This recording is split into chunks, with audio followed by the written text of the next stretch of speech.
사도행전 20장 16절부터 27절까지의 말씀입니다.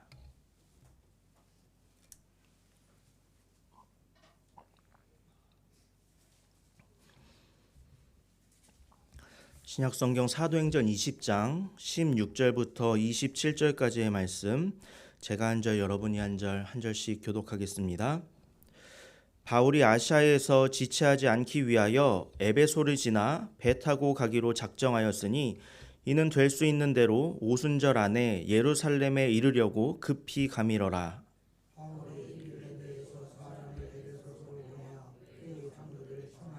오매 그들에게 말하되 아시아에 들어온 첫날부터 지금까지 내가 항상 여러분 가운데서 어떻게 행하였는지를 여러분도 아는 바니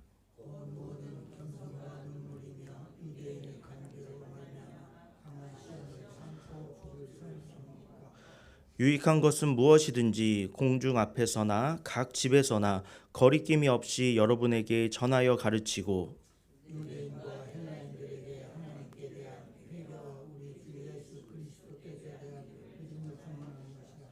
보라 이제 나는 성령에 매여 예루살렘으로 가는데 거기서 무슨 일을 당할는지 알지 못하노라.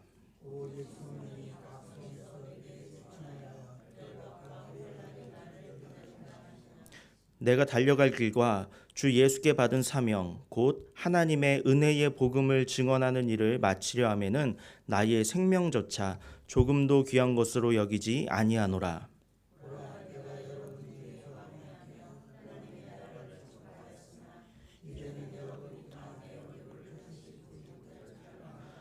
그러므로 오늘 여러분에게 증언하거니와 모든 사람의 피에 대하여 내가 깨끗하니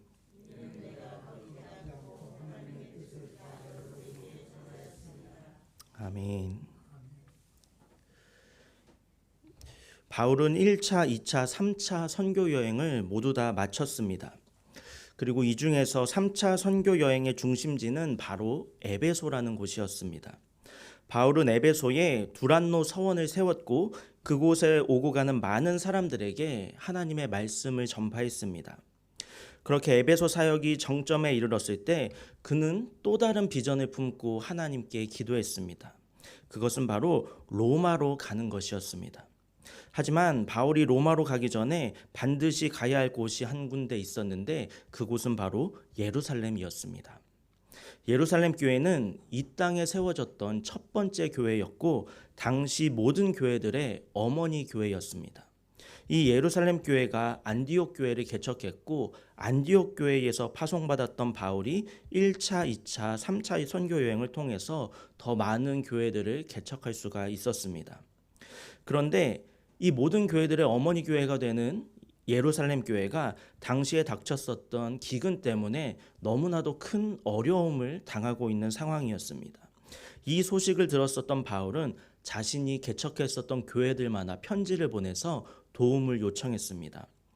그 도움을 요청했었던 내용은 지금 기근 때문에 어려움을 겪고 있는 이 예루살렘 교회를 위하여서 헌금하고 바울이 그 교회들을 방문할 때마다 그 헌금을 모아서 전달해 달라는 그런 부탁이었습니다.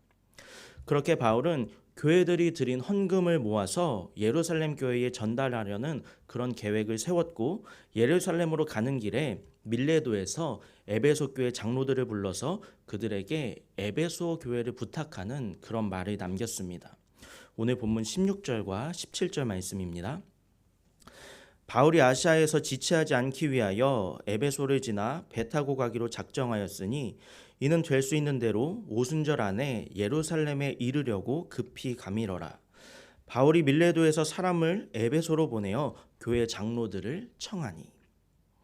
바울은 이 에베소 교회 장로들에게 지금까지 자신이 에베소에서 어떻게 사역했는지 아주 자세하게 설명을 해주었습니다. 이 설명 가운데 바울의 일생의 비전과 좌우명이 드러나고 있습니다. 오늘 본문 22절부터 24절까지의 말씀입니다.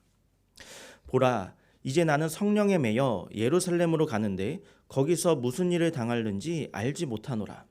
오직 성령이 각 성에서 내게 증언하여 결박과 환난이 나를 기다린다 하시나 내가 달려갈 길과 주 예수께 받은 사명 곧 하나님의 은혜의 복음을 증언하는 일을 마치려 하면은 나의 생명조차 조금도 귀한 것으로 여기지 아니하노라. 이처럼 바울은 자신이 성령에 매여서 살았다 이렇게 고백하고 있습니다.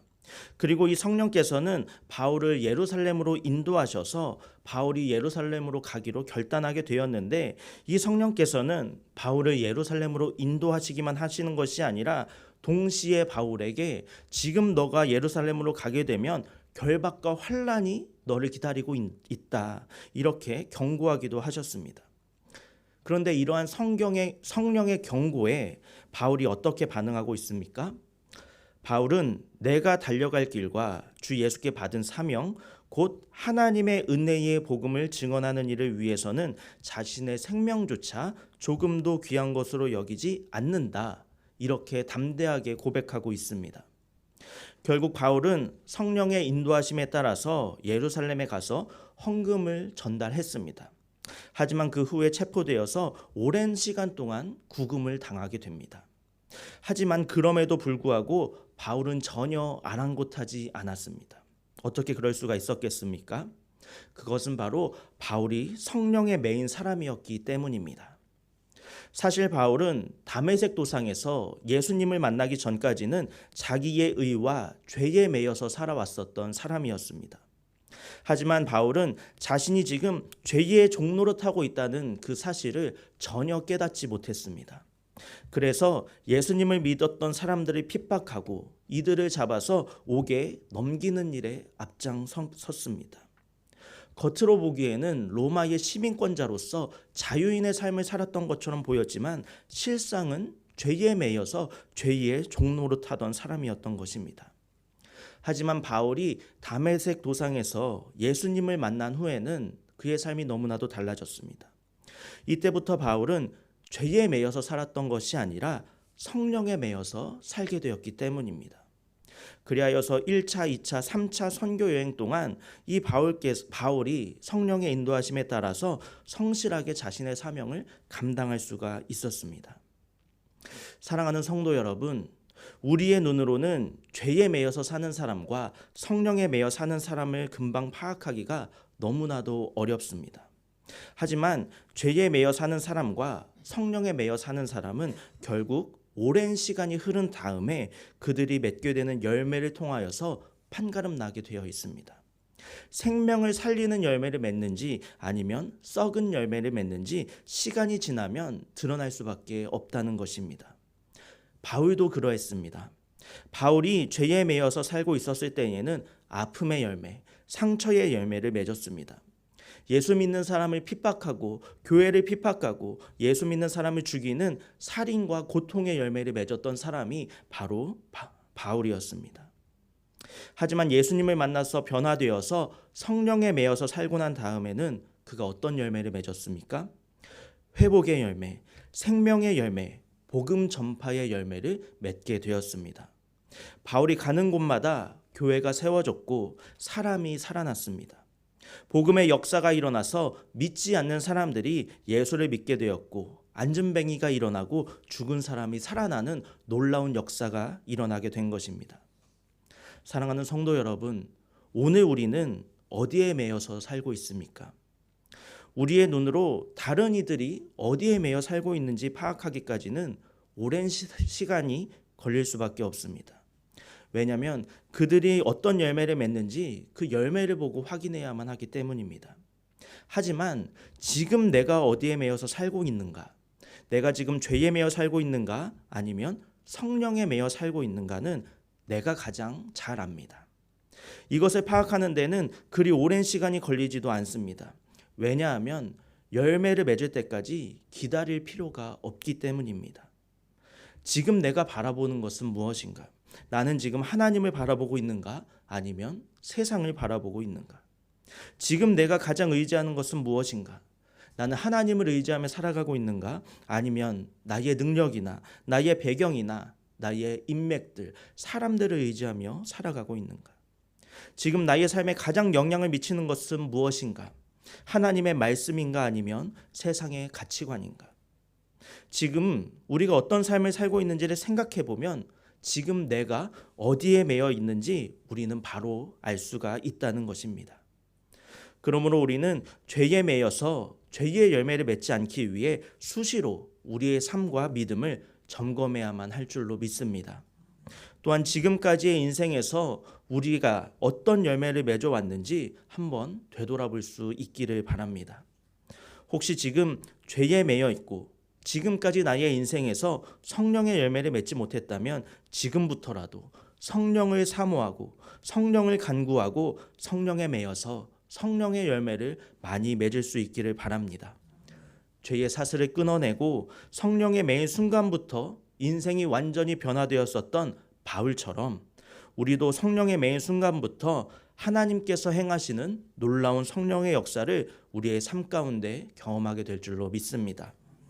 오직 주님의 성령에 매여서 성령의 열매를 맺어서 우리 주 하나님을 영화롭게 하는 복된 인생을 살아가시는 저와 여러분이 되시기를 바랍니다. 함께 기도하겠습니다. 죄의 속박을 풀어주시고 우리를 자유케 하시는 진리의 하나님, 지난 우리의 인생을 되돌아볼 때 주님께 부끄러운 모습이 너무나도 많음을 고백합니다.